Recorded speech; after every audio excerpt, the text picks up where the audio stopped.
Ambassador Crindell reviewed the file on his datapad for the third time that morning. Species 848. Designation, human. Home world, Earth, Sol system. Status, pre-warp civilization requiring standard quarantine protocols. He leaned back in his chair aboard the observation station, feeling confident. After all, he had overseen the containment of 12 pre-warp species during his career. This would be routine work. The Galactic Federation had perfected this process over thousands of years. Young species needed time to mature before joining the greater community. They needed to abandon violence, accept natural death gracefully, and develop rational approaches to risk. Most species took between 50 and 200 years of observation before meeting these requirements. Humans, according to the preliminary reports, would likely need the full 2 centuries. Crindell scrolled through the behavioral notes compiled by the survey team. His scales rippled with concern as he read. Humans deliberately exposed themselves to danger for entertainment. They called it recreation. They jumped from perfectly stable aircraft with fabric parachutes. They climbed vertical rock faces without proper safety equipment. They rode waves of water on small boards, apparently for enjoyment. Even more disturbing, humans formed emotional attachments to predatory animals. The report showed images of humans cohabitating with creatures called dogs and cats. These animals possessed teeth and claws, yet humans welcomed them into their homes. Some humans even kept reptiles and large mammals as companions. The psychological profile suggested humans had poor threat assessment capabilities. Crindell made a note in his personal log. Request hazard pay adjustment. Recommend additional security protocols.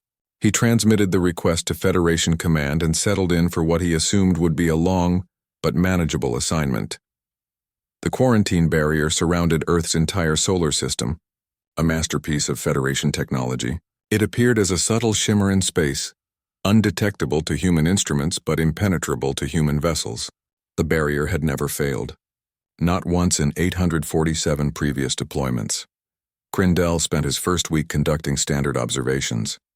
He watched human broadcasts, monitored their primitive spacecraft activities, and cataloged their social structures.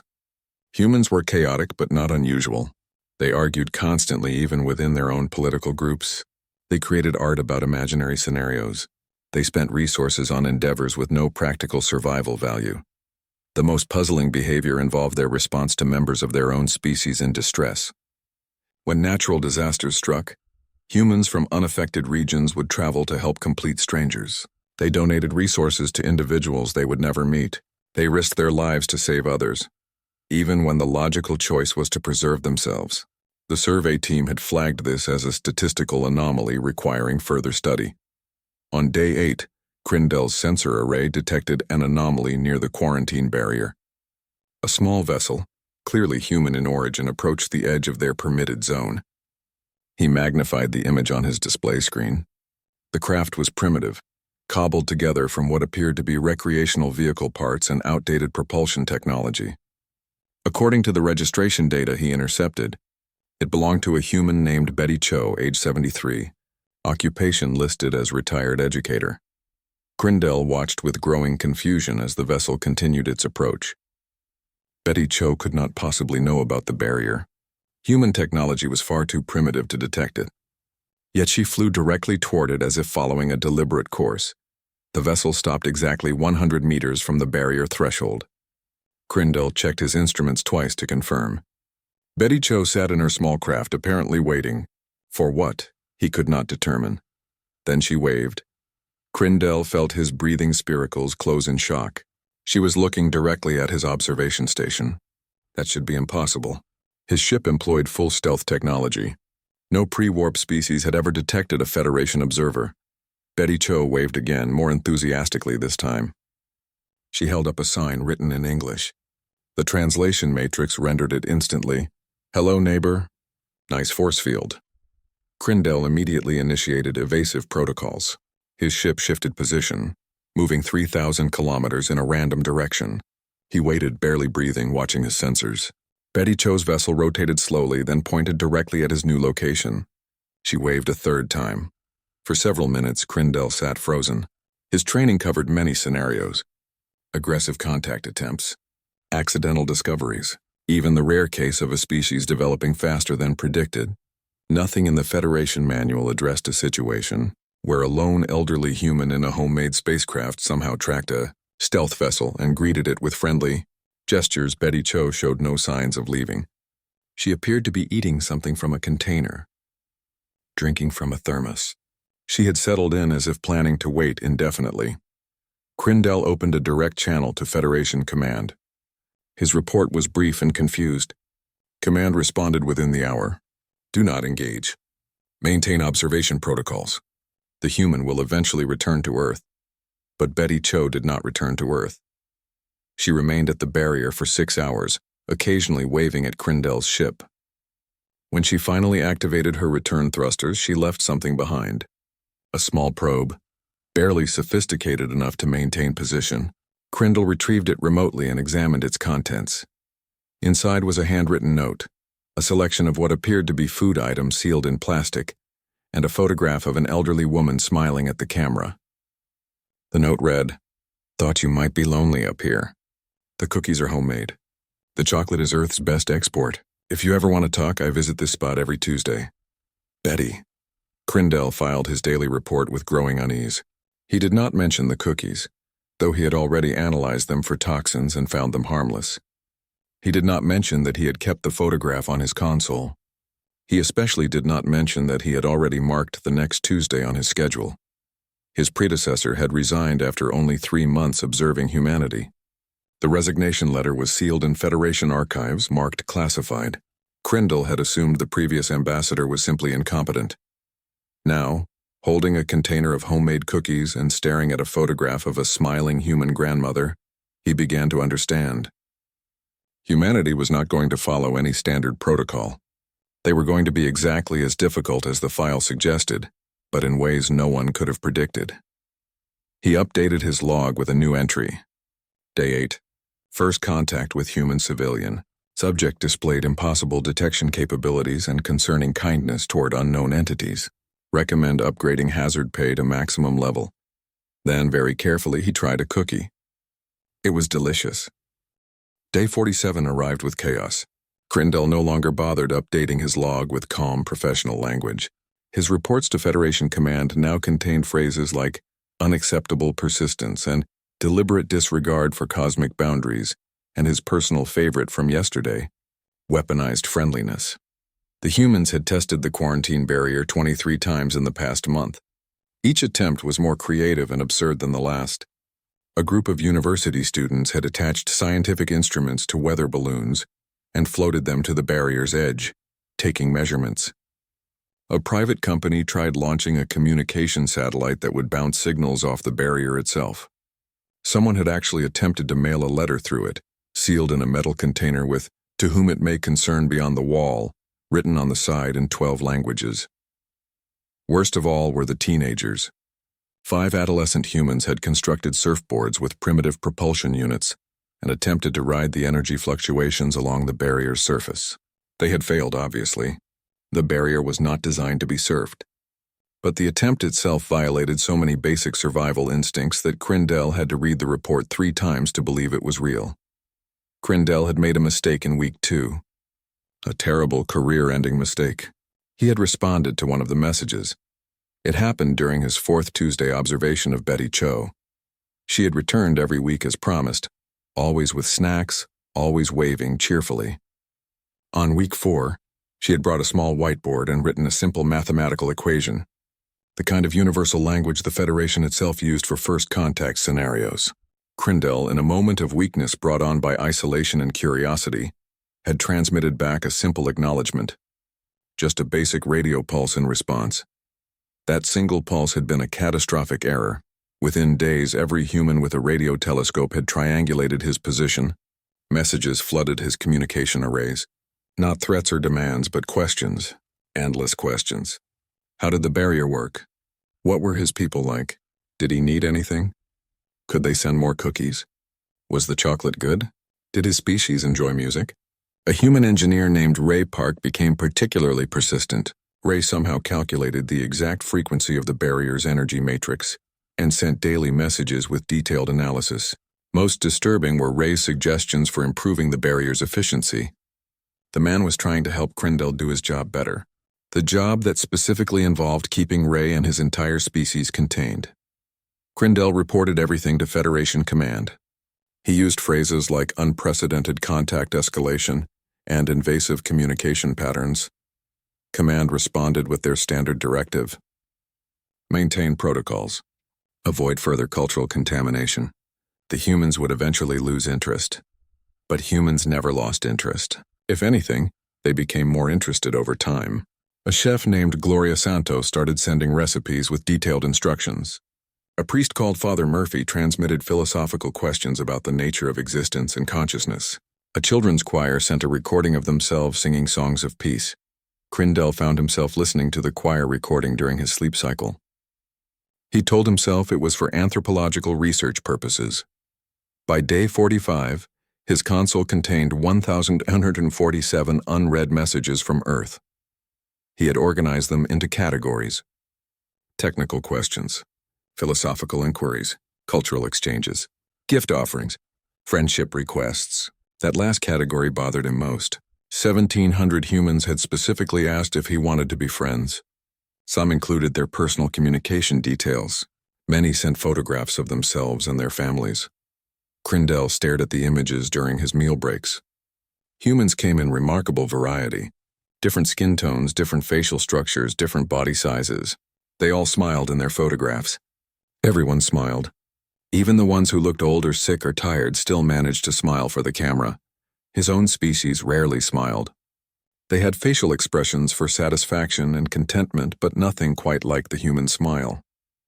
Humans smiled when they were happy. Yes, but also when they were nervous or trying to be polite or simply greeting someone they had never met. The gesture seemed to serve multiple social functions simultaneously. On day 47, Crindell woke to his communication array screaming alerts. Massive energy signature detected at the barrier. He scrambled to his sensors, expecting a military test or some kind of weapon. What he found was somehow worse. The humans had punched a hole through the barrier, not a large hole, just big enough for a small probe. But they had done it. They had breached the most sophisticated containment system in the known galaxy, using primitive technology and what appeared to be brute mathematical force combined with complete disregard for the impossibility of the task. Crindell immediately transmitted emergency protocols to Federation Command. His hands shook as he scanned for the probe. Military? Weapon? Spy device? The probe was the size of a small container. It drifted through the breach before the barrier automatically sealed behind it. Crindell caught it in a tractor beam and pulled it aboard his ship, running every scan he knew. No weapons. No biological agents. No hidden technology. He opened the container with extreme caution. Inside was a care package, medical supplies, water purification tablets, high-calorie food bars, a solar charging unit, a basic repair kit, a blanket, another photograph of Betty Cho, this time standing with what appeared to be 50 other humans, all smiling, all waving. On the back of the photo, someone had written, "We know you're alone out there. Do you need anything? We can send more supplies. We can also send company if you want. Nobody should have to be alone. Your friends on Earth." Crindell sat in his command chair holding the photograph. He read the message 5 times, then 10 times. His scales had shifted to colors that indicated confusion and something else. Something he did not have a word for in his own language. The humans had achieved the impossible, breached an impenetrable barrier, solved mathematics that should have taken them decades to understand, and they used that incredible achievement to send him supplies, because they were worried he might be lonely. He updated his log. Day 47. Humans have successfully breached quarantine barrier. Used breach to deliver humanitarian aid to observer. Recommend immediate psychological evaluation for this officer. Possibly also for the entire human species. Definitely need more hazard pay. Then he wrapped the blanket around his shoulders. It was soft and warm and smelled like something called lavender. The care package included a note explaining that lavender was calming. The humans had been worried about his stress levels. While imprisoned behind a cosmic wall, they worried about him. Crindell ate one of the food bars and stared at the picture of 50 smiling humans. He had never felt more confused in his entire life. Crindell deleted another message from his official logs before transmitting his daily report. He had been doing this for weeks now. removing the personal conversations, editing out the moments that felt too much like friendship. Federation Command received sanitized versions of his activities while the real interactions remained hidden in his private files. Day 156 had begun like most others recently. Crindle reviewed the night's accumulated messages over his morning meal. Ray Park had sent another engineering analysis, this time suggesting modifications to the barrier that would reduce power consumption by 8%. Gloria Santos included a recipe for something called lasagna, with detailed instructions about letting it cool before eating. Father Murphy had written a long message about the philosophical implications of free will and whether artificial barriers violated natural law. Crindle had started responding to them regularly, not in his official capacity as Federation ambassador. Just as himself. He discussed engineering principles with Ray, debated theology with Father Murphy, and admitted to Gloria that he had no idea how to properly layer pasta but was willing to try. Betty Cho still came every Tuesday. She was 83 now, 10 years older than when they first met. Her vessel showed signs of constant repair and modification. She brought fresh cookies each week and always asked how he was feeling. Crindle found himself looking forward to Tuesdays with an intensity that worried him. He justified it all as intelligence gathering. Understanding the human psyche. Building rapport for future diplomatic missions. The lies came easily now. On day 156, everything changed. 3 Federation warships dropped out of faster-than-light travel at the edge of the Sol system. Massive vessels, each carrying enough firepower to sterilize a planet. They formed a perimeter around Crindle's observation station, blocking his view of Earth. Commander Brelmoth contacted him immediately. The commander's species had 8 eyes and no apparent sense of humor. Brelmoth had successfully contained 9 pre-warp civilizations and never once deviated from protocol. His reputation was legendary. His sympathy was non-existent. Crindle received the summons to the flagship within minutes. He dressed in his formal diplomatic robes, deleted every personal file from his console, and tried not to think about the blanket, still folded on his sleeping platform, or the collection of recipes stored in his personal datapad. Commander Brelmoth's office was exactly as cold and professional as Crindle expected. The commander sat behind a metal desk reviewing data on multiple screens. He did not look up when Crindle entered. Ambassador Crindle, I have read your reports. All of them. Brelmoth's voice carried no emotion. I have also reviewed the communication logs that you did not include in your reports. The ones you thought were encrypted. Crindle felt his scales turn pale. He said nothing. You have been engaged in unauthorized cultural exchange with the quarantined species. You have responded to their communications. You have formed personal relationships with multiple individuals. You have accepted gifts. You have shared information about Federation technology. Brelmoth finally looked up. All 8 eyes focused on Crindle simultaneously. You have violated every protocol we have. The humans are persistent, Crindle said quietly. They do not accept barriers. No species accepts barriers initially. That is why we have protocols. Brelmoth stood, his considerable height making Crindle feel small. You were assigned to observe and contain. Instead, you have become compromised, emotionally attached. This is unacceptable, Crindle wanted to argue, wanted to explain that humans were different, that their relentless kindness was not a weakness but something else entirely. He remained silent. I am implementing hard silence protocols effective immediately. Brelmoth continued. All communication with Earth will be severed. Additional barrier layers will be installed. The humans will receive no response to their messages, no acknowledgement, nothing. They will eventually understand that their attempts at contact are futile. They will not understand that, Crindle said before he could stop himself. They will think something happened to me. They will worry. Let them worry. Brelmoth returned to his desk. You are officially reprimanded. This incident will be noted in your permanent record. You will remain at your post under my direct supervision. Any further violations will result in immediate termination of your career. Dismissed. Crindle returned to his observation station to find it already modified. New communication blockers had been installed. His console had been wiped and reset to factory standards. The barrier now had 3 additional layers, each one stronger than the last. He could still see Earth on his sensors, but he could no longer hear them. The silence was terrible. Crindell sat in his empty station and realized how much noise the humans had brought into his life. The constant messages, the questions, the recipes, the philosophical debates. It had felt overwhelming at times.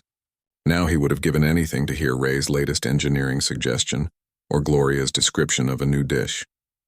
He checked his personal quarters. The blanket was gone, confiscated. The photographs had been removed. His personal datapad had been erased. Even the empty cookie container had vanished. Every trace of human contact eliminated as if it never happened. Crindell filed his daily report using the prescribed format. No personal observations, no editorial comments, just data. He transmitted it to Commander Brelmoth and received a curt acknowledgement. Then he sat alone in his station and stared at Earth through his sensors. Somewhere down there, Betty Cho would go to their meeting spot next Tuesday. She would wait for him. She would eventually realize he was not responding. She would go home worried. Ray would send engineering analyses into the void. Gloria would transmit recipes that nobody would read. Father Murphy would ask philosophical questions that would never be answered. 1,700 humans who had asked to be friends would wonder what they did wrong. Crindell opened his personal terminal, the one device Brelmoth's people had not found. He kept it hidden in a maintenance panel against all regulations. One message remained in its memory. The last transmission before the silence began. It was from all of them. Betty and Ray and Gloria and Father Murphy and the children's choir and the surfing teenagers and everyone else who had been sending messages. They had coordinated somehow, compiled a single transmission representing all of Earth. The message was simple. We hope you're okay. We'll wait however long it takes. You're not alone. Your friends are here. Crindell turned off the terminal and sat in the dark. The isolation felt different now. Before the humans, he had been alone but content. Now he was alone and aware of exactly what he was missing. He updated his personal log, the one nobody would ever read. Day 156. Hard silence protocols implemented. All human contact severed. Beginning to understand why my predecessor resigned. Also beginning to understand what humans mean by the word loneliness. Day 203 began with alarms. Not the standard proximity warnings or sensor anomalies that Crindell had grown accustomed to. These were emergency breach alerts screaming across every channel simultaneously. The enhanced quarantine barrier, reinforced with 3 additional layers and enough power to contain a small star, was failing. Crindell rushed to his console, his hands moving across controls he had memorized through months of isolation. The data made no sense. The barrier was not being attacked by weapons. No massive energy discharge. No coordinated assault from multiple vectors. Instead, thousands of small impacts rippled across its surface like rain on water. Each impact was tiny, barely registering on sensors. Together, they were tearing holes in the galaxy's most sophisticated containment system.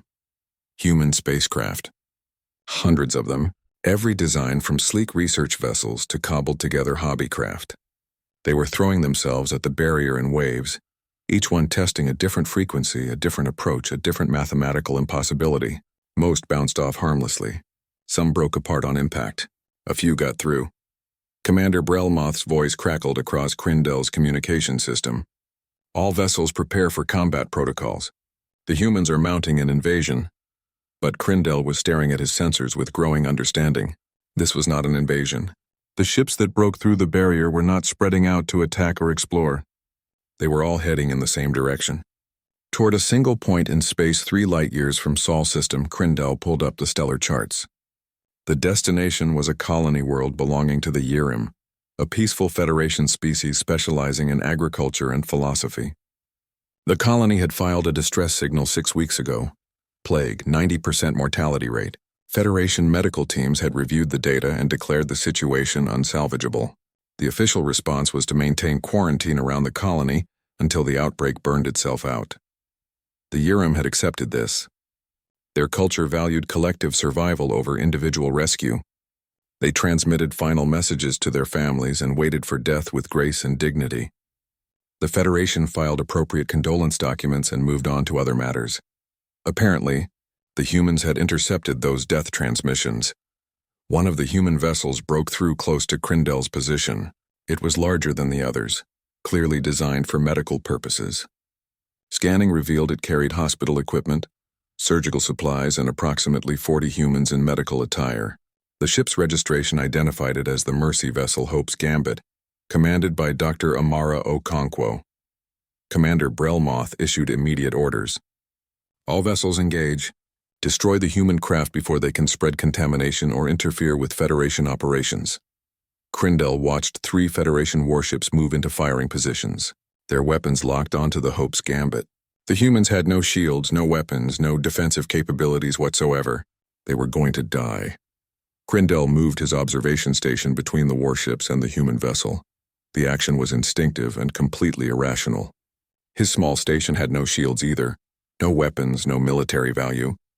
But it was technically a diplomatic vessel, and Federation law prohibited firing through diplomatic craft except in cases of verified hostile action. Commander Brelmoth's voice turned cold. Ambassador Krindel, move your vessel immediately. That is a direct order.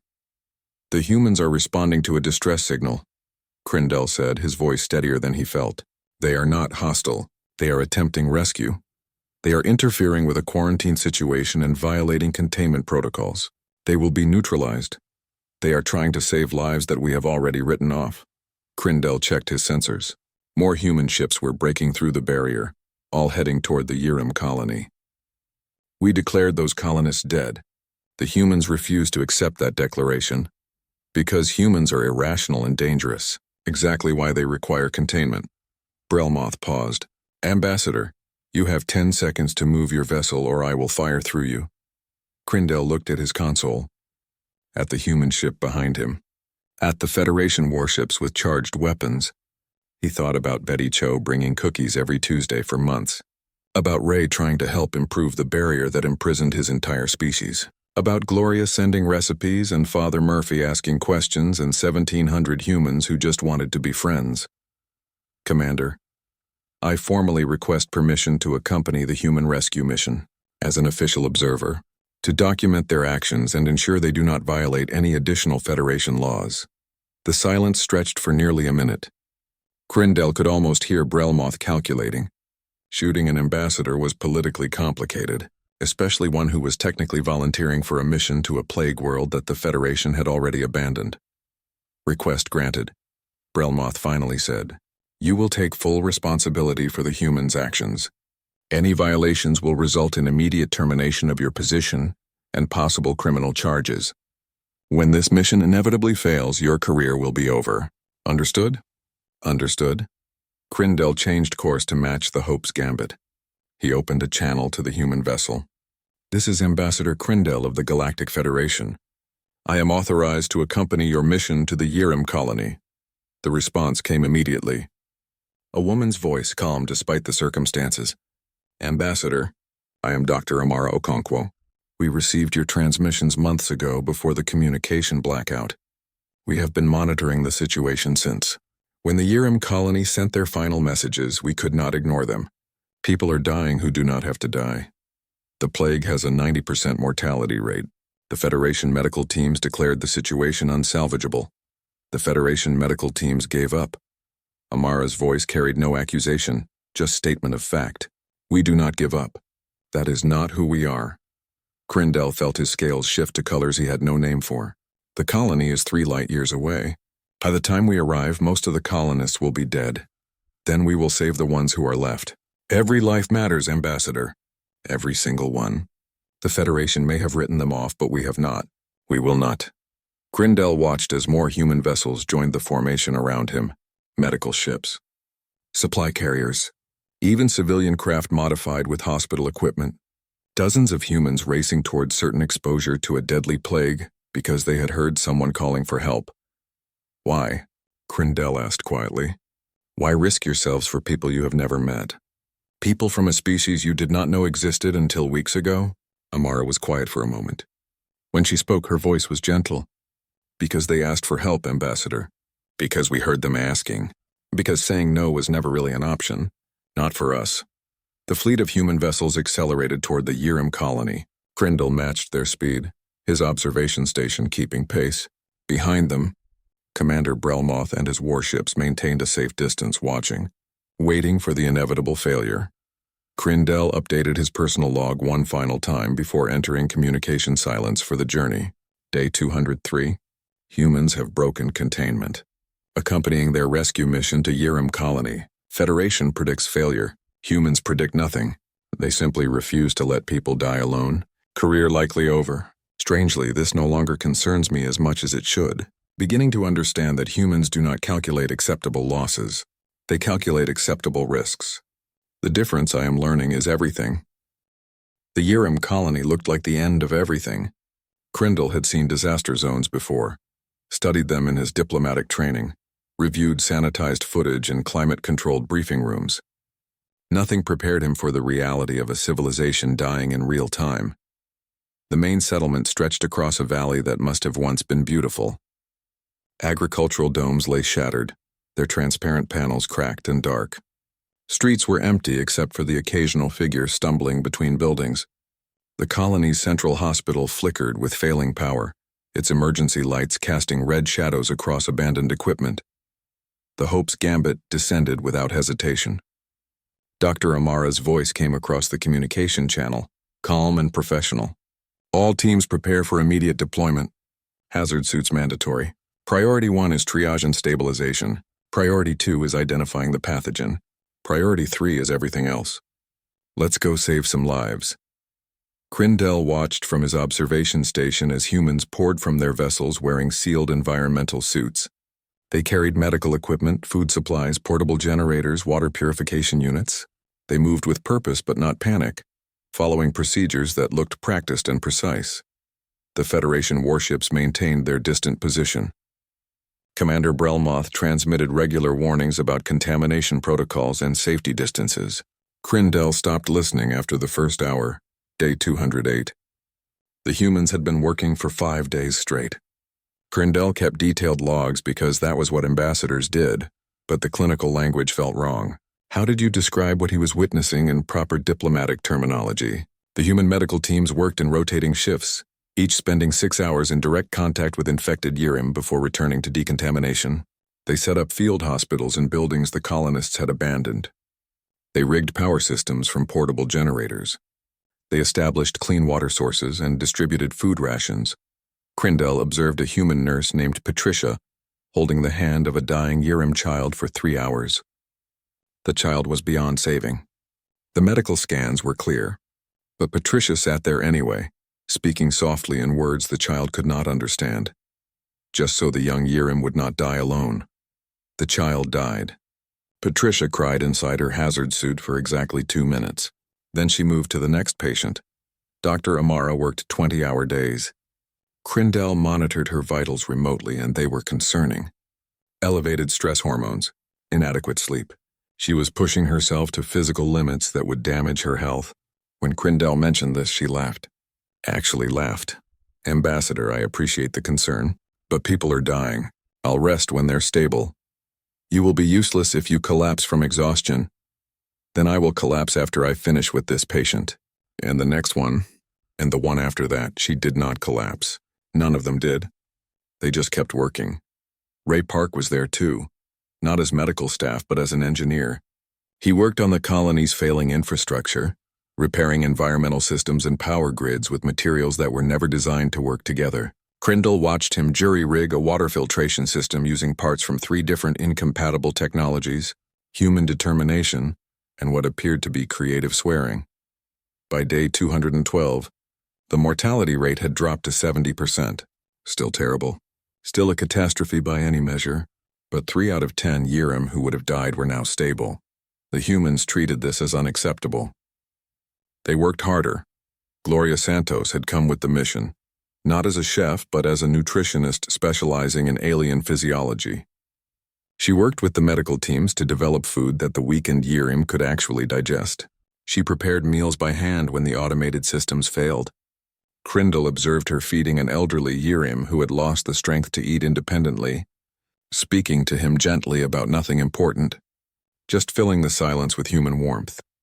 Father Murphy served as something the humans called a chaplain. He was not a medical professional. He had no technical skills. He simply moved through the field hospitals offering comfort. To the Yirem, yes, but also to the human workers. Crindle watched him sit with exhausted doctors and nurses, listening to them process the horror of what they were witnessing, helping them carry emotional weight that would otherwise crush them. Day 215 arrived with breakthrough news. A human researcher named David Tanaka synthesized a working vaccine. He had been operating in a makeshift laboratory using equipment designed for entirely different purposes. His methods violated at least 15 Federation safety protocols. The vaccine worked anyway. The Urim who received it stabilized within hours. The mortality rate plummeted to 30%. Still tragic, still far too many dead, but hundreds of Urim who would have died were going to live. Crindle filed his daily report using words that felt inadequate. Clinical, professional, empty. What he wanted to write was that he had witnessed something that should not be possible. Humans working with no concern for personal safety. Humans crying over strangers and then returning to work. Humans treating every single life as if it mattered more than rules or protocols or safe procedures. The Federation warships remained at their safe distance. Commander Brelmoth transmitted regular status updates demanding data and projections. Crindle provided the information without comment. What could he say that would make Brelmoth understand? The commander dealt in statistics and protocols. He would see the 30% mortality rate as an unacceptable failure. The humans saw 700 lives saved and worked harder to save more. On day 216, Betty Cho arrived. Her small vessel had somehow kept pace with the faster ships, arriving days late but arriving nonetheless. She was 83 years old and had no medical training. She came anyway. Crindle contacted her ship immediately. "Betty, what are you doing here?" "Same thing as everyone else, Ambassador. Helping." Her voice sounded tired but determined. "I heard you were here. Figured you might need cookies." She docked her vessel and joined the relief effort. She could not perform surgery or synthesize vaccines, but she could distribute food. She could hold hands. She could smile at people who had forgotten what smiling looked like. She could make cookies in a portable oven and hand them out to exhausted relief workers who needed a moment of normal human comfort. Crindle watched her work and felt something break inside him. Or maybe something healed. He could not tell the difference anymore. The Urim survivors looked at the humans with expressions Crindle recognized from his own: reflection, confusion, gratitude, wonder. One of the Urim elders approached Dr. Amara on day 217. The elder was weak, barely able to stand, but insisted on speaking. "Why?" the elder asked. "Why would you risk so much for us? We are strangers. We are not your responsibility. The Federation itself declared us lost. Why did you come?" Amara looked at the elder with gentle eyes. "Because you needed help. Because we could try. Because doing nothing was not acceptable. Because you matter." The elder was silent for a long time, then quietly said, "Your species is either the bravest we have encountered or the most foolish." Amara smiled. "Probably both. But we're here and you're alive, and that's what matters." Crindle updated his log. Day 217. 743 Urim survive who should be dead. Humans continue to work with no concern for Federation approval or personal safety, beginning to understand that humans possess pathological inability to abandon others. Beginning to understand that this quality, which Federation considers dangerous, may be exactly what Galaxy needs. Career definitely over. Do not care. He transmitted the report to Commander Brelmoth and then called Betty's ship. "I saved you a cookie," she said before he could speak. "Figured you earned it," Crindle smiled. His species had expressions for satisfaction, but he was learning the human version. It felt different. It felt better. "Thank you, Betty, I would like that very much." The Galactic Federation Council chamber was designed to intimidate. Crindle had been in this room exactly twice before in his career, both times to receive commendations. Today he stood in the center while representatives from 47 species watched him from elevated platforms that surrounded him in concentric circles. Day 251. The trial had been inevitable from the moment he moved his vessel to protect the humans. Crindle wore his formal diplomatic robes and carried no defense. The charges were clear. Protocol violation, cultural contamination, endangering Federation security, unauthorized contact with quarantined species, all true, all career-ending, possibly criminal. The chief magistrate, a being whose species predated most others in the chamber by millennia, reviewed the charges with the enthusiasm of someone reading maintenance schedules. Ambassador Crindell, you have been charged with multiple violations of Federation containment protocols. How do you respond? Guilty on all counts. Crindell's voice was steady. I violated protocols. I engaged in unauthorized contact. I placed Federation security at risk by protecting human vessels. Murmurs rippled through the chamber. Apparently, they had expected him to mount some defense. You admit guilt freely? The magistrate sounded almost disappointed. I admit facts. Whether those facts constitute guilt depends on your definition of justice versus your definition of rules. The murmurs grew louder. The magistrate raised one appendage for silence. Explain. Crindell had prepared this speech for weeks. He had revised it, edited it, practiced it. Now, standing in the center of galactic power, he abandoned his notes and spoke from memory and conviction. The Urim colony filed a distress signal. 780 colonists, all facing death from a plague. Federation medical teams reviewed the situation and declared it unsalvageable. This assessment was filed officially. The colony was written off as an acceptable loss.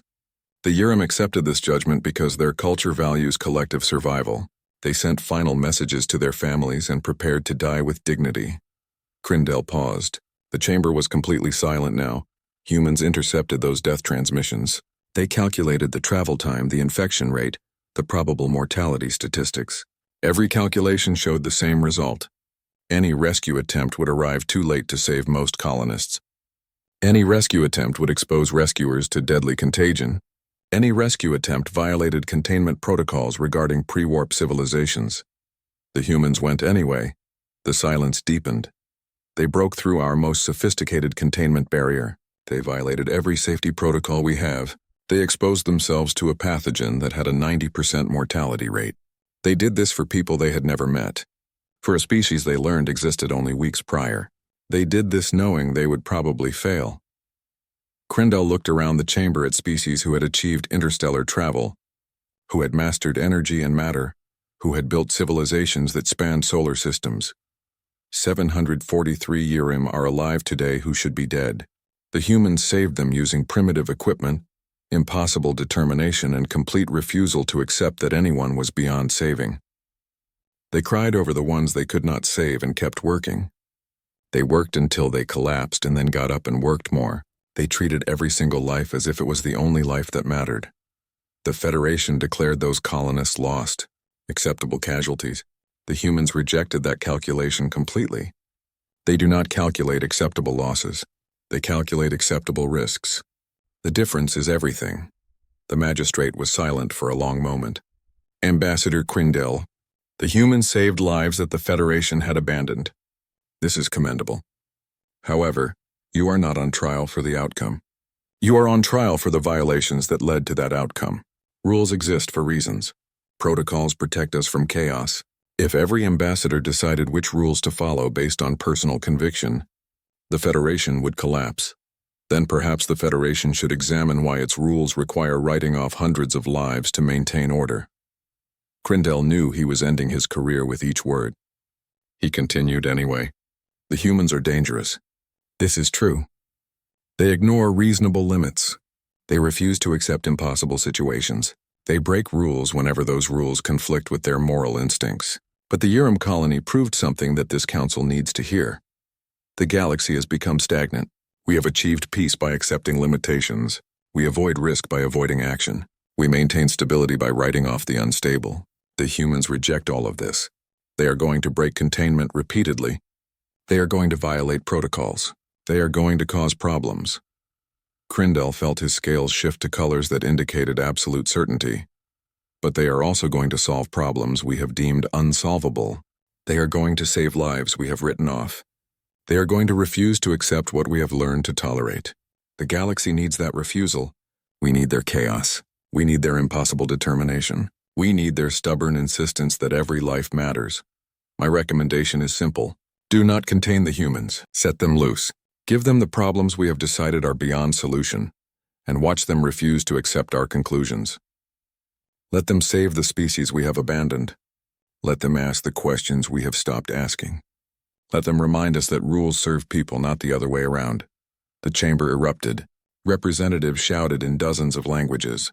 Some demanded immediate sentencing. Others called for further investigation. The magistrate called for order and received none. Crindell stood in the center of the chaos and felt calm. His career was over. His reputation was destroyed. He would likely face criminal charges. None of it seemed to matter compared to what he had witnessed on the Yirem colony. The vote, when it finally came, was exactly as expected. Guilty on all charges. Stripped of rank. Permanent removal from Federation service. The magistrate delivered the sentence with formal regret. The human quarantine would be reinforced indefinitely. Additional barriers. Constant monitoring. Complete isolation until humanity met all civilization requirements, which the Council now estimated would take at least 3 centuries. Crindell accepted the judgment without protest. He walked from the chamber knowing he would never return. His diplomatic career had ended in disgrace.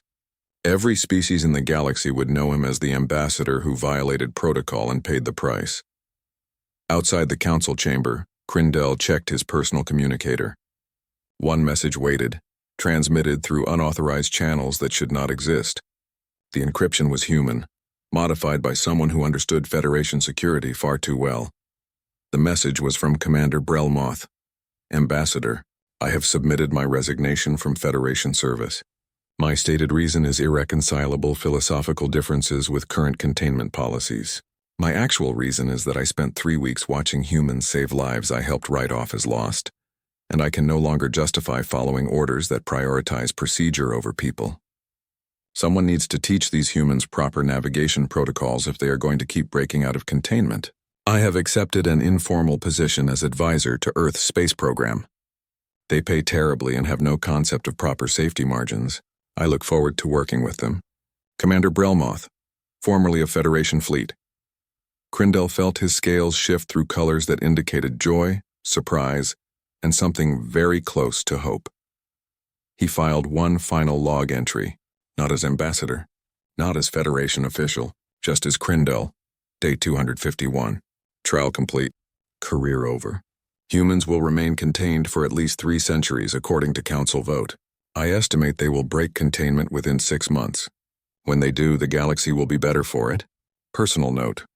Betty Cho has offered me a position helping Earth develop proper diplomatic protocols for eventual Federation contact. I have accepted. The pay is cookies and the occasional philosophical discussion. This seems fair. Final observation. The Federation is correct that humans are dangerous. What the Federation fails to understand is that the galaxy needs exactly this kind of danger. Sometimes the only way forward is to refuse to accept that forward is impossible. The humans understand this instinctively. The rest of us are still learning. End log. Crindell boarded a transport heading to Sol system. Brelmoth had sent detailed coordinates and a warning about Earth's chaotic approach to traffic control. Ray Park had transmitted a lengthy document about current human drive technology and approximately 700 questions about Federation propulsion systems. Gloria had promised to teach him how to make proper lasagna. Father Murphy wanted to continue their discussion about consciousness and free will. Betty Cho sent a simple message. Welcome home, Ambassador. I made cookies, Crindell smiled. His species had learned the expression from humans. It felt natural now, like something he had always known how to do. The transport jumped to faster-than-light travel. Behind him, the Federation Council debated protocols and reinforced barriers. Ahead, Earth waited with impossible questions, dangerous determination, and the absolute certainty that the word impossible just meant nobody had tried hard enough yet. Crindell looked forward to trying.